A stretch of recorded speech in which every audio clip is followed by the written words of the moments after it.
కాకరకాయలని కొంచెం బాయిల్ చేసుకొని దీనిపైన తొక్కంతా శుభ్రం చేసుకొని పక్కన పెట్టుకున్నానండి.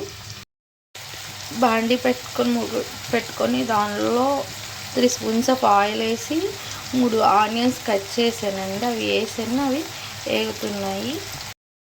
ఇప్పుడు ఆనియన్స్ ఫ్రై అయినాయండి. ఫ్రై అయిన తర్వాత ఆ కాకరకాయలను కట్ చేసుకొని పీసెస్ అందులో యాడ్ చేసుకున్నానండి నేను. కాకరకాయలు ఇలా ఫ్రై అయిపోయిన తర్వాత మనం ఇందులో టమాటాలు యాడ్ చేసుకోవాలండి.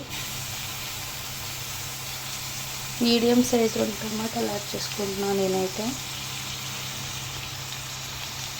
టమాటాలు యాడ్ చేసుకున్న తర్వాత ఇందులో కొంచెం సాల్ట్, కొంచెం పసుపు యాడ్ చేసుకుంటామండి.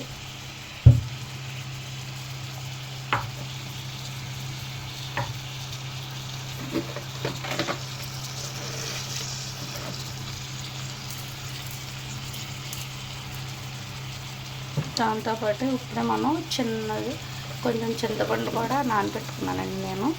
చింతపండు పులుసు కూడా పోస్తారు ఇందులో. టమాటాలు ఫ్రై అయిపోయినాయండి. ఇప్పుడు ఇందులో మనం కొంచెం కారం యాడ్ చేసుకొని చింతపండు పులుసు పోసుకోవడమేనండి. కారం అయితే యాడ్ చేసుకున్నాను. ఇప్పుడు ఇందులో మనం చింతపండు రసం పోయాలి. చింతపండు రసం అయితే నేను యాడ్ చేశానండి.